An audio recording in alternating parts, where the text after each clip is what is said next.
Okay guys, welcome back to the STPL. You are watching Game 3, or Game 4 technically, because one of the replays was versus the computer, of Net Wars versus pSi. We just came off the back of an incredible game. I'm not going to spoil it.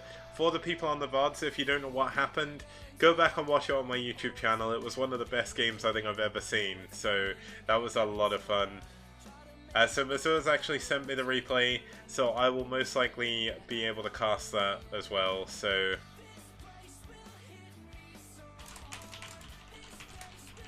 So yeah, let's watch this game first, and then we can move on. Let's actually have a look at the overlay, see what players are going to be playing in this third game, and hopefully it's going to be a good one, guys. Let's move on over to the overlay, and let's introduce them. And yeah, there we go. So, we're going to have a ZZZero this time. It's going to be between Zero for Net Wars and mitak for pSi. This should be a very, very fun game as well. Zero done pretty well in the STPL so far. He has won his only game. Can he make that 2 for Zero?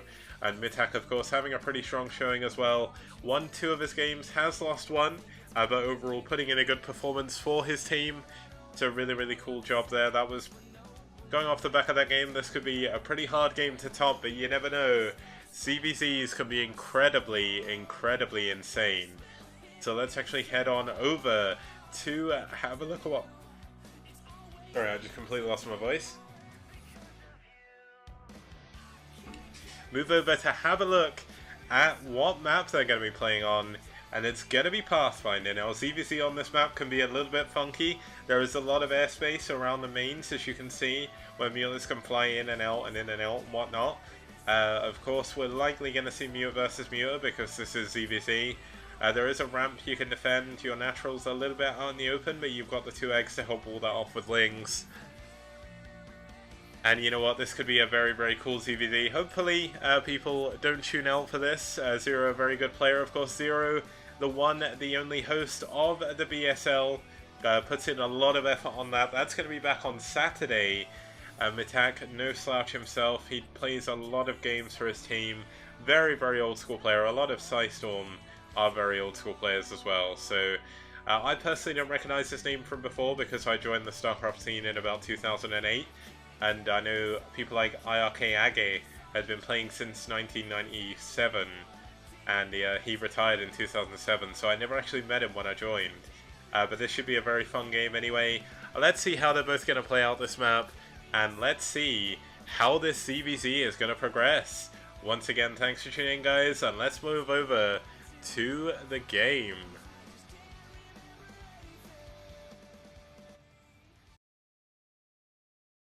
Okay, let's move over to the game.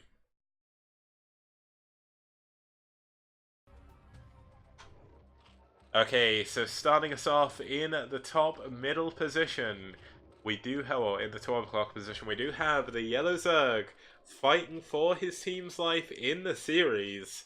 It's going to be mitak. And his opponent starting out here in the 7 o'clock position, it's going to be the Orange Zerg, Zero.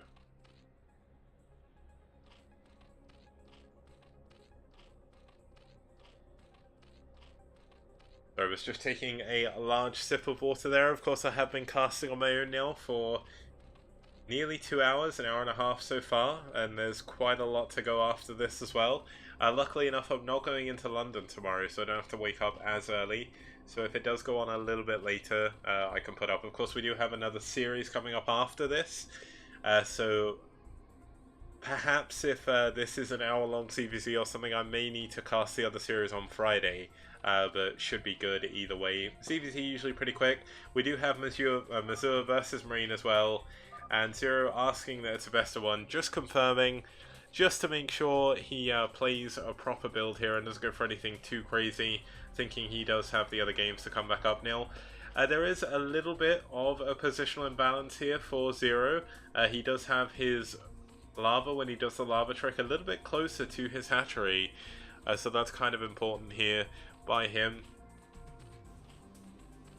Now, I'm not sure, and I'm probably going to be wrong about this, but the lava trick is where you select your lava with an overlord, I believe, and then hit stop. And then that makes them travel over to the left side of the hatchery for some reason. Maybe one of the Zergs in the chat can confirm that is correct. I obviously don't play Zerg myself, so a little bit hard for me to know those things, but both of them did scout in the correct direction, as Cadenzi would say. They have both been overloaded. And looks like we're gonna actually have Zero going for a 12 pull into gas, into hatchery. And the very same from mitak. It looks like the hatcheries actually started at almost exactly the same time. No, they didn't. Thank you very much for the cheer. Means a lot. Hopefully you're all enjoying the show. A lot more STPL to come to you this week as well. But here we go. It looks like we've got mitak. Probably there's not really too much to say at this point in the ZZZ. This is where, like, you'll notice Artosis and Tasteless, they'll start joking around a bit, because there's not really too much to discuss, but we do have the lair on the way for Zero, a little bit quicker for mitak. It looks like mitak started mining his gas a little bit later, so that is going to be a pretty important moment.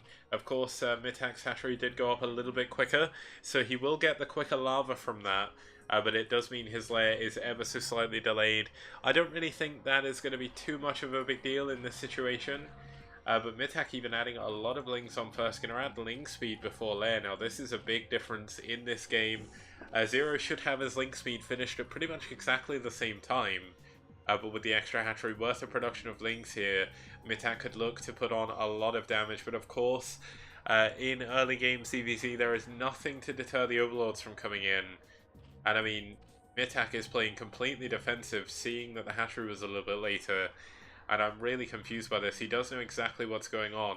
But with the sunken here, he's going to use his lings to move out on the map. Of course, Zero does see the lings moving out, but will not know where they're going until they get there. Kind of important thing in ZVZ. One of the things you can do is actually sort of hide your units away. But lair is done for him. Now, thank you for the follow. Lair is done for Zero, but not done for mitak, only halfway done. Meanwhile, the spy is on its way here, and this could benefit Zero a lot. As you can see, ling speed is done now for mitak. He's going to be moving down into an aggressive stance here, but there's a lot of lings out here for Zero. mitak, though, trying to sneak past with a couple of lings. Gonna do it, gets 2 lings into the main. This is such an important moment. Can he get a drone? No, he can't. 7 health on that drone. Great usage of those of that drone micro against the ling there. And I mean, mitak is gonna have a very, very delayed spire. He's lost a couple of lings. Not perfect. He does have 2 drones on his natural though. And let's see how many drones he has in his main. That's gonna be 8 in his main. Zero meanwhile does have, I think this is 8 as well. So 9 for Zero, 3 in his gas of course. And he does have 1 in his natural. Now, the one problem is the fact that, of course, Zero will have a little bit worse. Wait, how many mineral patches are there? Thank you for all the follows, guys. It really does mean a lot. But Spire on the way for Zero. That's going to finish up. Meanwhile, mitak's Spire is only just now starting, pretty much. Now, one thing Zero can do is he can rush for Scourge and try and camp the eggs. And is he going to do it? No, it looks like he's going to start his muteless production first of all. Wants to build at least 1 mutant to try and drive away these overlords. Kind of interesting that mitak hasn't tried to move this away a little bit quicker. He finally is now moving away, but maybe a little bit too late. Going to be very easy for Zero's units to try and do this. And of course, because his Spire is so delayed, he's had to go into an evolution chamber. He's going to have to add Evos and Spore Colonies even at his natural. And this could be a very, very big thing. Now, it's not guaranteed that this is going to end quickly. It may be a CVC, but I have certainly seen some very, very long CVCs where one of the Zerg players does go for Spores and the other goes for Mutalisks. So, I don't want to call anything too soon, but there was a game I saw between True Touch and Pi 2 in the Clash for Char, like 6 or something, where it went on for like an hour in a CVC with both of them barely mining on one base the whole game. And I mean, it's possible that we may see this here. Looks like mitak going to move his lings around the back into the muteless despite knowing that they're there.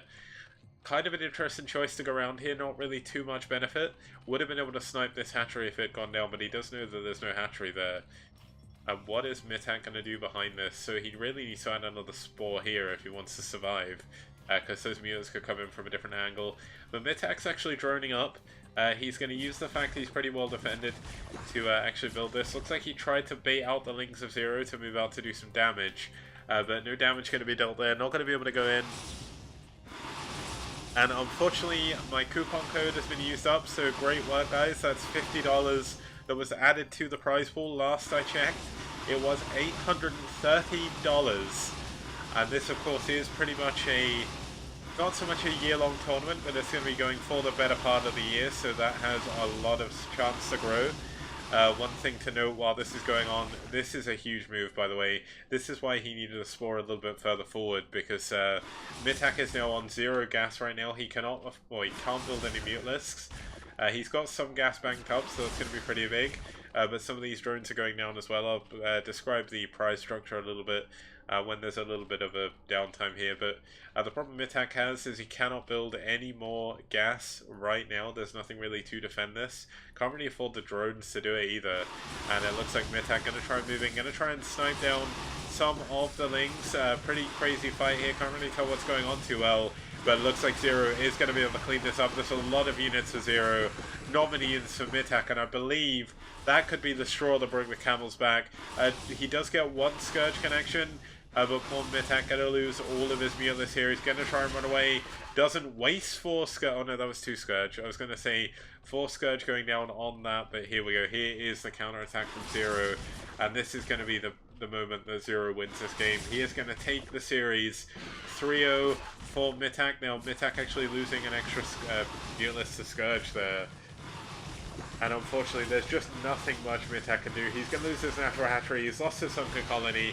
Going to lose the spore colony. Of course, when this goes down, he can actually move in. And GG, good luck. And mitak is going to leave the game. Zero, really well played by him. And you know what, that was a pretty cool ZVZ. Not really too much else to say about that. I'm going to quickly download the other replay in the set, because